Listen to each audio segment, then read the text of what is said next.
Olá, queridos, bom dia! Essa é a Escola Dominical da UPA, União Presbiteriana de Adolescentes, da Igreja Presbiteriana da Tijuca. Meu nome é Augusto e essa aula faz parte da nossa liturgia de domingo. Daqui a pouco começa o nosso culto e hoje é simplesmente dia 20 de junho, o 12º domingo do tempo comum. Vamos à nossa aula de hoje? Bom, as leituras do lecionário litúrgico para o dia de hoje são o livro de Jó, 38, 1 e de 8 a 11, o Salmo 106, o Evangelho de Marcos 4, que é basicamente a sequência do que a gente leu na semana passada, né?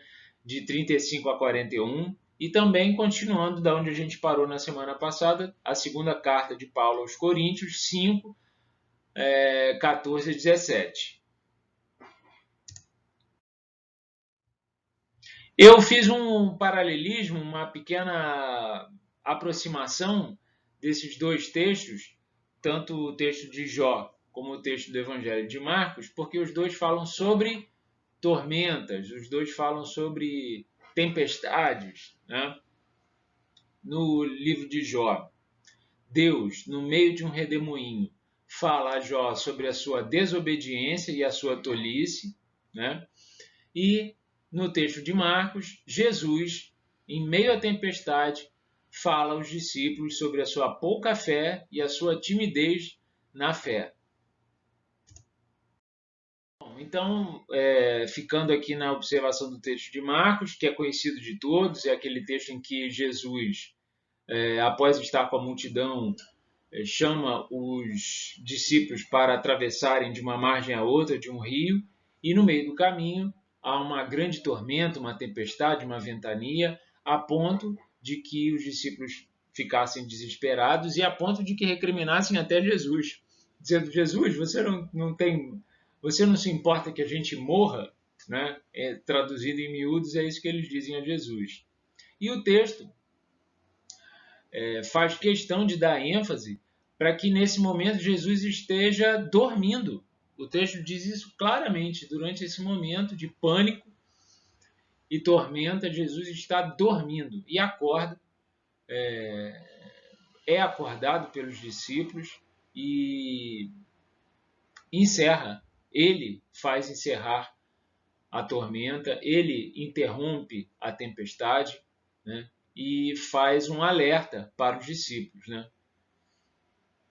O que a gente pode aprender com esse texto? Algumas coisas, né? Que eu destaquei, muitas coisas, algumas poucas que eu destaquei aqui. Pode ser que as tormentas ocorram, as tormentas da vida, as tormentas normais do cotidiano, né? Das coisas inesperadas, desagradáveis, difíceis, duras, né? É isso que a tormenta quer dizer aqui. Pode ser que essas coisas desagradáveis ocorram justo quando seguimos a voz do Pai. Isso não está excluído de acontecer. Né? O fato de seguirmos a voz do Pai não impede que haja no caminho grandes dificuldades. Outra coisa, pode ser que fiquemos receosos com as tormentas. Isso pode acontecer, né? Aconteceu aos discípulos e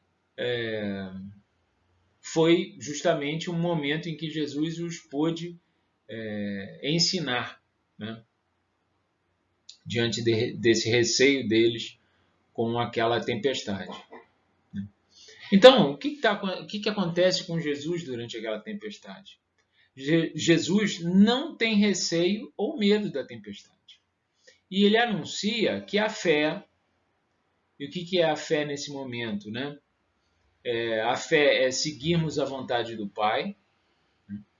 Jesus não tem receio ou medo e anuncia que seguirmos a vontade do Pai deve afastar todo medo diante das dificuldades. As dificuldades virão, mas que ao fazermos a vontade do Pai, nós podemos nos livrar do medo. Né? E aí, o último A última recomendação de leitura do lecionário litúrgico para o dia de hoje é a segunda carta de Paulo aos Coríntios, 5, de 14 a 17. É um trecho pequeno, porém muito profundo, como eu sempre tenho destacado aqui a vocês. Uma leitura muito profunda, né? É uma quantidade de ensinamentos, né? Condensada em poucas linhas, né? Que deve ser lido e relido com muito cuidado e com muita atenção. E aqui eu destaquei só uma palavrinha das muitas leituras que a gente poderia fazer, e esse trecho, essa leitura destaca muitas coisas interessantes. Eu só destaquei uma, que está nesse trechinho pequeno aqui que eu destaquei para vocês. Pois o amor de Cristo nos constrange. Ele morreu por todos, para que os que vivem não vivam mais para si, mas para aquele que por eles morreu e ressuscitou, para que a gente não viva mais apenas para si, mas que a gente viva para Jesus, por Jesus, né? É isso que ele nos permitiu com a sua vinda. Então, o que eu destaquei aqui para vocês é que pois o amor de Cristo nos constrange. O que quer dizer constranger no dicionário? Constranger significa, primeiro, obrigar alguém a fazer o que esse alguém não quer. Constranger também significa muitas coisas, eu destaquei só 3. Né? Constranger alguém também é envergonhar essa pessoa. Né? Quando você constrange alguém, você fez com que a pessoa se envergonhasse de alguma coisa. E constranger também pode ser no sentido de criar um incômodo para alguém. Né? O apóstolo Paulo está dizendo que o amor de Cristo nos constrange, então nos obriga a fazer o que nós não queremos, nos faz com que a gente fique envergonhado e faz com que a gente fique incomodado. O que isso significa? Pois o amor de Cristo nos constrange, obrigar a fazer o que não se quer. O amor de Jesus nos obriga a agirmos de forma contrária à nossa natureza pecaminosa, através do exemplo que toca o nosso coração e a nossa mente. O exemplo de Jesus nos toca de maneira tão profunda que ele nos obriga, praticamente, né, a abandonarmos a nossa natureza pecaminosa e agirmos o quanto pudermos de parecermos com ele. Né? O amor de Cristo nos constrange a agir no que é bom, né? Enquanto na nossa natureza pecaminosa nós gostaríamos de agir no que é ruim. Né? Tanto que é apenas a base de muitos dramas de consciência que as pessoas ficam por anos e anos e anos e anos se convencendo de que não preciso agir como Jesus, isso é bobagem, né? Ele está lá, ele é Deus, eu não sou, eu fico na minha. Né? Se convencer disso, na verdade, é base de um grande sofrimento que as pessoas escondem, né?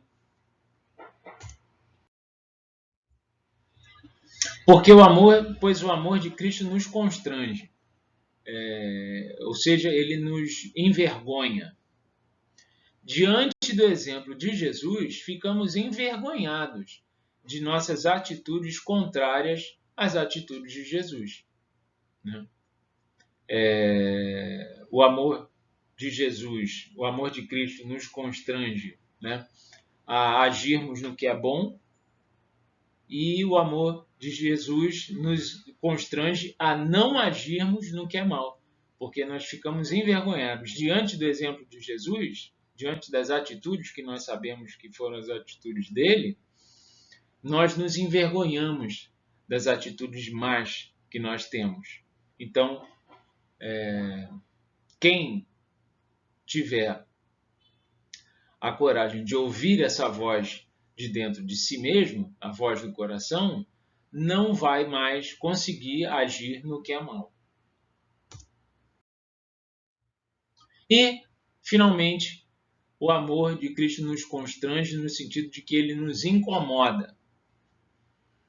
Diante do exemplo de Jesus, ficamos incomodados em não seguirmos os seus ensinamentos. Os ensinamentos de Jesus são tão maravilhosos, a vida que ele nos mostrou que nós podemos ter é tão completa, né, se seguirmos o exemplo dele, né, que ficamos incomodados, né, se nós não fazemos isso. A gente, logicamente, as pessoas também tentam dizer, não estou incomodado não, eu estou bem, estou ótimo. Vivendo na minha, sozinho, eu por mim mesmo. Mas a verdade verdadeira é que, ouvindo o coração, nós ficamos incomodados em não seguirmos o ensinamento de Jesus, porque ele nos obriga a pensarmos sempre na prática do bem. Tudo bem, pessoal? Espero que vocês tenham gostado. A aulinha de hoje também foi um pouquinho grande, né? Mas acho interessante que a gente leia, por exemplo, uma palavra, né? Constrangimento, né? E reflita sobre os significados que ela pode nos trazer, do que se está tratando, né, na Bíblia. Né? Então, espero que vocês tenham gostado. Tudo de bom para vocês. Vamos ao nosso culto, começa daqui a pouco. E é isso aí. Boa semana a todos. Até a próxima.